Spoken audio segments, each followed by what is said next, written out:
12 ward सदस्य के साथ उप मुखिया भी उनका साथ है ना, तो जान लीजिए मुखिया जी उस वार्ड में, वहां पंचायत में कोई भी कामों को नहीं कर सकते हैं। इसलिए हम उप मुखिया होने के नाते हम यहाँ पर क्या करना चाहते हैं, तो कार्यकारिणी का बैठक बुलाना चाहते हैं। आप जो है ना ग्राम सभा का बैठक भी बुला सकते हैं। तो उनका दिन नहीं हुआ है कि साइन कर देंगे, बोलने के लिए वे लोग बोल देंगे कि हाँ आपका इतना अधिकार नहीं है, लेकिन कहिए जैसे लेटर पे आप साइन करके दीजिए। वीडियो से लेकर के एक बार लड़ करके तो देखिए, हम टेक्स्ट स्थापित कीजिए और सभी लोग एकत्रित होकर के कम से कम इस चीजों को आप अपने ब्लॉक स्तर पे भी धरना। हेलो फ्रेंड, नमस्कार, आप सभी का बहुत बहुत स्वागत है हमारे brace coaching centre YouTube channel में। देखिए आज हम आपको बात करेंगे कि वार्ड सदस्य की योजना, यानी कि अगर कोई भी वार्ड सदस्य, आप इस बातों को जान लीजिए कि बिना कार्यकारिणी और ग्राम सभा के बैठक के बिना जो है ना, यानी कि कोई भी योजना पास नहीं हो सकता। अगर आप किसी भी योजना को कार्यकारिणी के बैठक में या ग्राम सभा के बैठक में या अनुश्रवण समिति के बैठक में, ठीक है, अनुश्रवण समिति के बैठक में, आप इस बैठक में अगर आप कोई भी योजना देते हैं, उसके बाद आप क्या करेंगे, क्योंकि उस योजना को काम कराने का अधिकार आपका है, क्योंकि आपने उस बातों को लिखित दिया है, आपने उस बातों को नोटिस किया है। तो जान लीजिए सबसे पहले आपका जो कार्य होता है ना, तो उसके बाद आप मुखिया जी से बात करिए कि जो हम योजना लिख करके दिए हैं उनका क्या हुआ। और नहीं मुखिया जी अगर नहीं मानते हैं तो आप पंचायत सचिव जी से बात कीजिए, पंचायत सचिव जी से बात कीजिए और इस बातों को जान लीजिए। अगर एक वार्ड में अगर कितना प्रतिशत, अगर 20 गो वार्ड सदस्य हैं, अगर उसमें का 10 से 12 वार्ड सदस्य भी अगर एक साइड थे ना, तो जान लीजिए। और एक बात यहाँ पे महत्वपूर्ण होता है कि और 12 वार्ड सदस्य के साथ उप मुखिया भी उनका साथ है ना, तो जान लीजिए मुखिया जी उस वार्ड में, वहां पंचायत में कोई भी कामों को नहीं कर सकते हैं। क्यों? क्योंकि यह वार्ड सदस्य मिल करके, और एक वार्ड सदस्य से हमें यह बात की भी जानकारी हुआ कि वो बोलते हैं कि सर आप तो इस प्रकार बताते हैं जैसे मुखिया जी से बड़ा वार्ड सदस्य है। तो आप इस बातों को जान लीजिए, मुखिया जी से बड़ा है वार्ड सदस्य। कैसे है? तो जान लीजिए एक पंचायत में एक मुखिया होते हैं, लेकिन अगर उसी पंचायत की हम बात करें तो 20 वार्ड सदस्य भी होते हैं, कहीं 12 भी है, कहीं 15 भी है।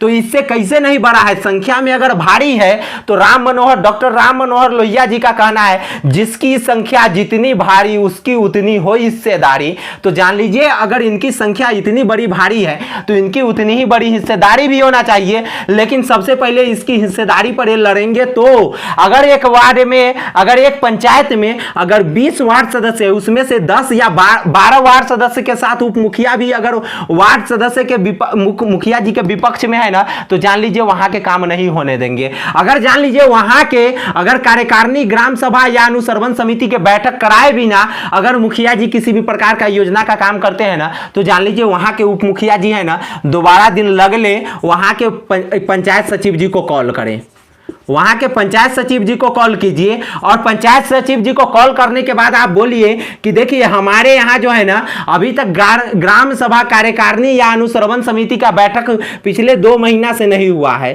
पिछले 2 महीना से नहीं हुआ है। इसीलिए हम उप मुखिया होने के नाते हम यहाँ पर क्या करना चाहते हैं, तो कार्यकारिणी का बैठक बुलाना चाहते हैं। कार्यकारिणी का बैठक अगर नहीं बुला सकते हैं, नहीं यानी कि ये भी बुला सकते हैं, इसके अलावे आप जो है ना ग्राम सभा का बैठक भी बुला सकते हैं। कौन? तो उप मुखिया से आप पंचायत सचिव को कॉल करवाइए।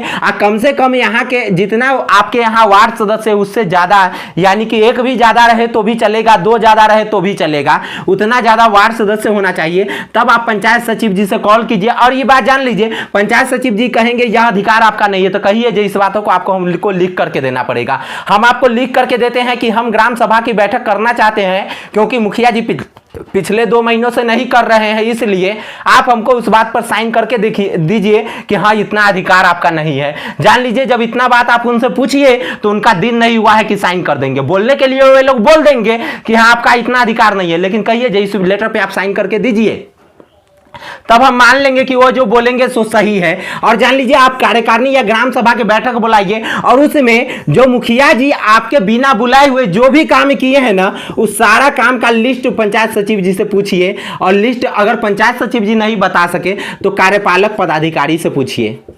ठीक है, कार्यपालक सहायक से पूछिए और 8 मुखिया जी को, पंचायत सचिव जी को भी कह दीजिए कि आपको भी नपना पड़ेगा, आपको भी जेल जाना पड़ेगा, क्योंकि मुखिया जी जो है ना बिना ग्राम सभा और कार्यकारिणी का बैठक के जब ये अब मीटिंग को कर रहे हैं ना और यह काम को किए हैं ना, इसका कंप्लेन अभी हम लेकर के जाते हैं। और जान लीजिए यह इसका कंप्लेन जो है ना वीडियो से लेकर के एक बार लड़ करके तो देखिए, हम इतना जरूर कहेंगे इसी बातों को लेकर के जो है ना, यानी कि 23 तारीख को हम लाइव आ रहे हैं, ठीक है, 23 तारीख को हम लाइव आ रहे हैं। कौन चैनल पे? तो हमारा एक दूसरा चैनल है जो आपको इसका डिस्क्रिप्शन में और इसका होम पेज पर भी दिखेगा, बलराम कुमार 1M, ठीक है, बलराम कुमार 1M, इस चैनल पे हम लाइव आने जा रहे हैं, ठीक है। और देखिए वीडियो साहब से लड़ना हो, चाहे डीएम साहब से लड़ना हो, चाहे डीडीसी साहब से लड़ना हो, आप सभी लोगों को लिखित रूप में आवेदन दीजिए। और जब ये लोग इस बातों को नहीं मान रहे हैं ना, तो एक प्रखंड के जितने भी वार्ड सदस्य हैं इन सभी लोगों से आप लोग क्या कीजिए, कॉन्टेक्ट स्थापित कीजिए